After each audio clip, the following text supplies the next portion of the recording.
Now, from Wish TV, your local news source, this is All Indiana Politics.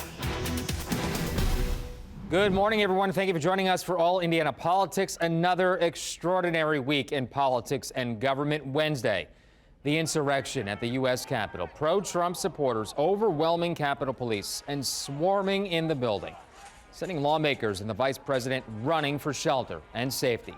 Now calls for President Trump to be removed from office in the final scheduled days of his presidency. Let's start with Indiana Democratic Congressman Andre Carson. First off, walk us through what happened on Wednesday. Where were you when this was all unfolding physically, and what was going through your mind as you were watching this unfold? Well, I had just finished a caucus Zoom. I came to the campus very early. I had left the office of Congresswoman Joyce Beatty, who is the incoming Congressional Black Caucus chair. I went to my office to get on a Zoom with the Congressional Black Caucus, and I was alerted by a Capitol Police officer to stay in my office. But the day before, I had posted on Instagram, our staff, we had posted protesters on Capitol grounds.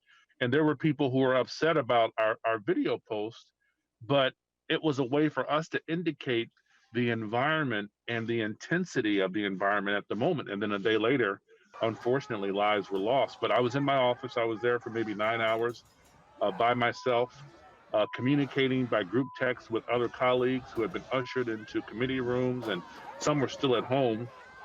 But it was just an interesting moment. And I was in contact with Capitol Police officers. I've been checking on them, those particularly on our side of the Rayburn building. And I think it just speaks to a lot. And a lot of Capitol Police officers obviously are upset. They're disappointed. They're embarrassed. And many of them have complained about wanting to speak at these hearings to members of Congress and not just have top brass representing. And they too feel that there are too many empathizers and sympathizers within the ranks of the Capitol Police. And of course, other law enforcement agencies, as we know. So in your opinion, is that what happened? Is that where everything went awry? Well, I think I've said before years ago, and I was met with criticism, but it only comes from my law enforcement lens, that the sergeant at arms who has submitted his resignation, as well as Capitol Police Chief, but both entities are understaffed and they don't have the capacity, I believe, to protect hundreds of members of Congress in both chambers. They've not had the capacity. Do they need more resources? Yes. But there's also a leadership issue. And I think to the degree in which Congress can help, there has to be greater coordination with the National Guard, Metro Police Department, and other police agencies. I'm calling for an investigation, and my hope that the agencies of jurisdiction, particularly the FBI, pull all camera footage and conduct a thorough investigation. We would like to know, especially on the Intel Committee and others, how many undercover officers were present. We know that there were undercover officers and federal agents who were within the Black Lives Matter movement during the summer protests. How many of those undercover officers and agents were present during the Proud Boy movements and other movements to get enough intel and information about what happened? Moving forward from the political standpoint, what should happen to President Trump, in your opinion? I think he needs to be removed from office. My colleagues are calling for it. A fellow Hoosier, Mike Pence, would have to be on board. But look, we're entering recess.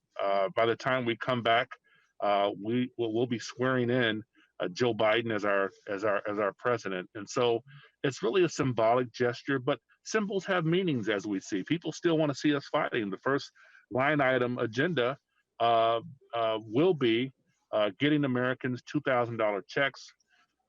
Something Trump failed to do, even though he said he supported it. He failed to get Mitch McConnell on board. But Trump has proven himself to be someone who's not a team player. He's already said he won't be in attendance for the inauguration. But also, I think it's important to note that we have an opportunity, as Democrats control the White House and both chambers of Congress, we have an opportunity to not only get every American who qualifies their $2,000 check, their taxpayer dollars, but also to tackle a transportation and infrastructure bill that will address the over 15,000 roads and bridges that have to be repaved and resurfaced. It's a job creator for the next 15 to 20 years. And we're going to put millions of Americans to work. We're going to talk about rebuilding our highway system, creating smart roads, revamping our rail system. I'd love to see a high-speed rail line from Chicago to Indy to Louisville or St. Louis, re-regulating our airways, and certainly helping to facilitate more fuel-efficient vehicles and get us away from our dependence on foreign oil. If there's a vote for impeachment, would you vote to impeach the president? Absolutely, absolutely. But at this point, by the time we get back, we'll be swearing in Joe Biden. Right, right. But if there is one, I'll be there. Okay, all right. Congressman, always good to see you, sir. Thank you for taking some time. Be safe. What an honor. Thank you, sir. Appreciate you. Meanwhile, 3 Indiana Republican House members voted against both electoral challenges following the Capitol siege. Larry Bushon was one of them. He was in his office when the mayhem started. Well, I mean, mainly I was concerned about the safety of everyone involved. I mean, I think not only the members of the House, the vice president, and the senators, but the Capitol Police and other law enforcement officials who were trying to maintain order, and ultimately also about the people who were there being peaceful and who were not part of the violent part of the mob that invaded the Capitol. I was just praying that no one would be injured, and unfortunately we found out later that a lady lost her life in the U.S. Capitol from a gunshot wound. You know, the investigation's ongoing for that. So I was just, you know, hoping and praying that there wouldn't be anyone injured and that the police would get control of the situation and we could resume the activity in the Congress on behalf of the American people. We've heard some people use the terms sedition and insurrection. How would you label yesterday? Well, I think it was an attempted insurrection. The people that tried to take over, did take over the Capitol for a short period of time, truly believed they could overturn an election by taking over the U.S. Capitol and the U.S. government, I mean, in their own minds. So I think this was a very aggressive move by these group of people and should be taken seriously. I think that's the way most people are looking at this. That being said, it begs the question, do you think it was taken seriously enough? Well, I think the security was lacking. I think when they look back and look at how they prepared for security at the U.S. Capitol and the Capitol complex, clearly it wasn't sufficient. And I think there's going to be a significant review of that. Under normal circumstances, the Capitol Police are there to protect not only members of Congress, but tourists and everyone else in the Capitol complex. And I think they did their job to the best of their ability. But the overall security situation was not properly handled. And I think we're going to have to figure out going forward how we address that. So after everything settled down and you guys were back on the Senate floor, you decided not to challenge the electoral results. Why not? Well, here's the reason. Because the whole purpose of challenging some of the states, knowing that this was not going to change the outcome of the presidential election, was to have a national debate about some of the irregularities that occurred in certain states during the election. I think most Americans wouldn't dispute that there were some irregularities. And let me just say this, there were irregularities in states that the president won. So I do think that some of the people who were challenging it were a little disingenuous by only challenging states that the president won, first of all. And I was planning to vote to support the objections to keep the national dialogue going until yesterday. And I think that what happened yesterday substantially changed my view. I think we accomplished the goal, have a national discussion, but with the risk of ongoing civil unrest, I don't think as leaders that it was wise for us to not complete our constitutional process, approve the electoral college votes of all the states, which were certified individually by the states, and move forward. And so I decided not to support the objections for those reasons. Would you go as far as saying that, and I'm sorry to cut you off, would you go as far as saying that the president and those who did challenge are to blame for yesterday's chaos and rioting? No, I wouldn't go that. I mean, let me just say a few things. First of all, individuals are responsible for their actions, and the individuals that breached the Capitol are responsible for their actions. That said, and I said this in my statement, earlier in the day, the president had a rally close to the National Mall, and he did suggest that people should go to the Capitol and I can paraphrase, basically to tell Congress to overturn the election. I mean, that's a paraphrase of essentially what the president said. Words do matter. And I think the president made a big mistake with what he said, and some of the rhetoric about the election being stolen from people is a mistake. Even though I fully support the fact that there were some election irregularities. Right. There were election irregularities, but that's not our process. The president and his team went to court, and not a single court case went in their favor. In fact, Trump-appointed judges ruled against him over and over. Yeah. Yeah, we heard Lindsey Graham kind of make the same statement yesterday on the floor, followed by a lot of other lawmakers sharing that same sentiment. I want to ask you this question because we're kind of tight on time. Senator Schumer wants the president removed from office. Your colleague, Representative Kinzinger from Illinois, wants the 25th invoked. What say you? Well, I don't know if it needs to go that far. I mean, we only have 2 weeks left in this presidency. I think that I'm not very pleased with the president for his criticism of my friend, the Vice President Mike Pence, who I think has done a tremendous job on behalf of the administration and did a tremendous job yesterday following his constitutional duty. But that said, I'll leave that up to the Vice President and cabinet members and other leaders to make that decision. It's above my pay grade. But I do think that the president needs to watch his rhetoric for the rest of his term. And today he started that by saying that he would ensure a peaceful transition of power, which is the American way. Hopefully some brighter days ahead. Yes. Congressman, thank you very much for your time. We really appreciate it. Good to see you. You're welcome. You're welcome. Thank you. Be safe. Coming up, former Indiana Senator Joe Donnelly and what he says about lawmakers who supported the electoral challenges and the president's rhetoric before the riot at the Capitol.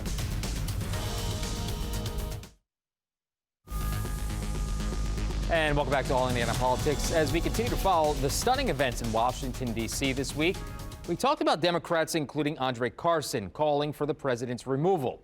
Former Indiana Senator Joe Donnelly is also on that list. You're now calling for the resignation of the president. I am, because he incited an insurrection against the United States government. There's no other way to put it. I wish there was another way to put it.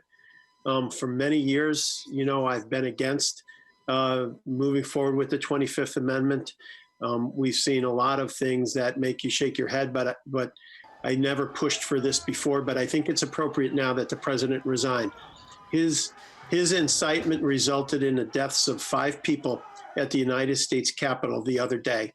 And I think it's appropriate that, because of what he's done, pushed for an insurrection against the very country that he took an oath to the Constitution to lead. I think it's time. And it sounds like a lot of your fellow Democrats and even some Republicans agree with you. But what I'm hearing a lot is the time frame. He only has less than 2 weeks now in office. Is this even conceivable? I understand that. And if it's not conceivable time-wise, so be it. But what I'm very, very concerned about is the fact that we have our aircraft carriers in the Arabian Gulf in regards to Iran, that the president is also in charge of the nuclear weapons codes. And so we not only are trying to make sure that our nation is protected in every way, but I think that these efforts can also help put a guardrail around the president to make sure he doesn't do anything else quite so reckless. When you were watching that all unfold on Wednesday, what was going through your mind? It was actually just, number one, disbelief. And number two, disbelief that they got in the building. I had seen and was really concerned earlier because I had seen a few weeks ago, the president tweeted out, "Be in Washington January 6th. It will be wild." He then, on the morning of, incited the crowd by saying it's time to fight for this, said, "Let's go to the Capitol and be strong, and I will lead you down there." And so I was really concerned, but I didn't think for 1 second that they'd be able to breach the Capitol Police, because all of my dealings with them, I have such great confidence in them. They're such extraordinary people. And I was in disbelief when they got in the building. There were a lot of Republicans who tried to be very, very responsible and never got involved in this effort. This effort that you saw trying to, in effect, overthrow the election of Joe Biden. And so this was not just this had Democrats and Republicans trying to do the right thing as Americans. But we had others on the Republican side who were part of trying to stop this election, who, in effect, you saw one of the senators with his fist up to the crowd outside before this all started. And so I think for those senators and members of Congress who participated in this, who said that, they were going to try to overthrow the election, I really think this is a stain on their name for the rest of their lives. Joe Donnelly, good to see you, sir. Thank you for taking some time. Thank you very much. Take care. Thanks. Coming up, Governor Eric Holcomb talks about President Trump, the violence at the Capitol, and what to expect from his second term in office.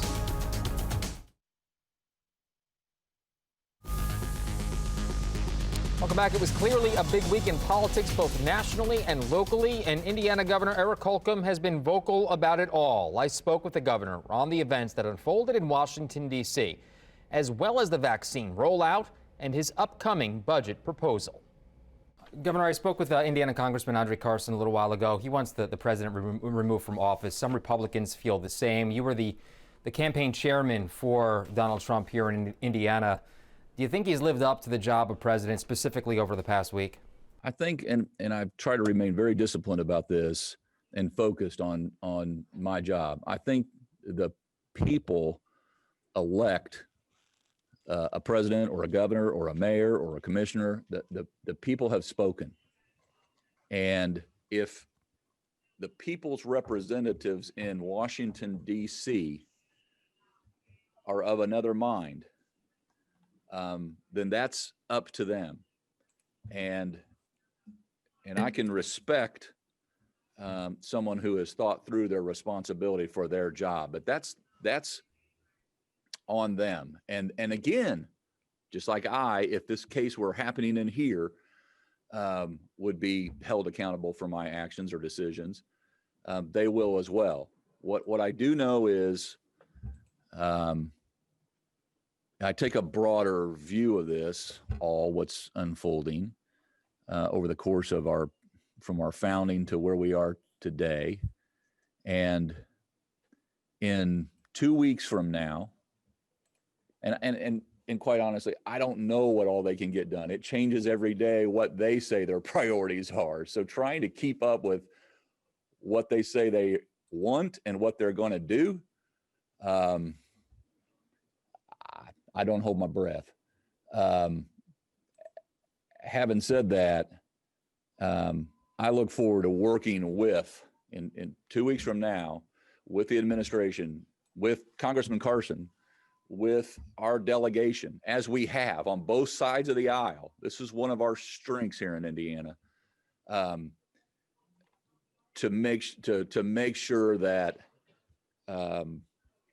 Indiana's stronger and better off 4 years from now than we were 4 years ago. How can Indiana speed up the rollout of the vaccine?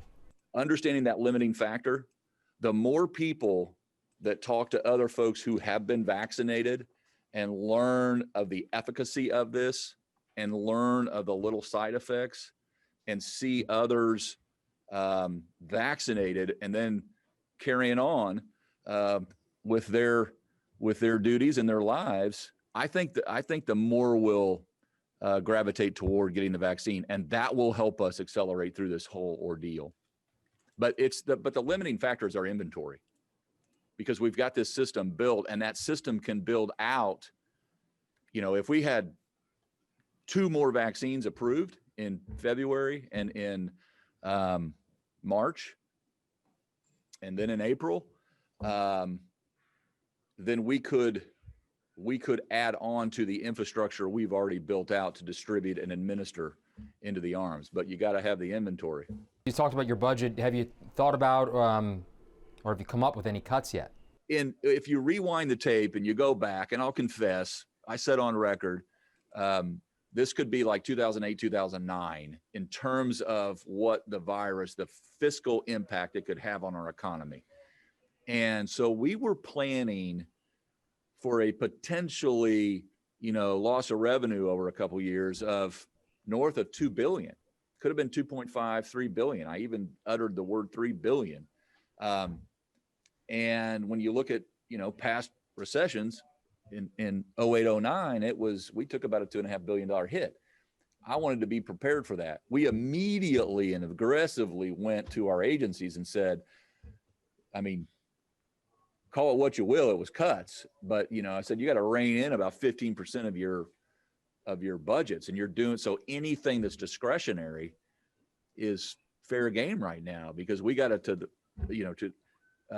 the point of we got to provide the essential services that we got to provide. And so some things can wait. Well, every agency, to their credit, went out and said, here's our new budget going forward. We saved a lot of money over this last 6 months when that really kicked in, July through December.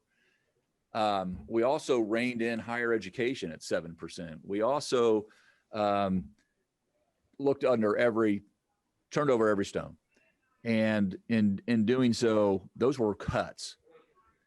In my next budget that will be reflected, not every agency, because of your question, gets at it. Not every agency will be back at 100% of funding that they had going into COVID-19 in February, March, April. And so, you could answer that as yes, but I'm pretty bullish about where we are right now and how we've been able to fiscally manage our way through. I'm bullish about the future. So much so that I believe we can, for the most part, restore agency budgets and even pay off some debt and increase funding in terms of our education investments. The governor will hold his State of the State address on January 19th at 7 p.m. You're watching All Indiana Politics on Bush TV. Thank you for joining us for All Indiana Politics this week. A reminder that this week, Governor Eric Holcomb, Lieutenant Governor Suzanne Crouch, and Attorney General Todd Rokita will take their oaths of office.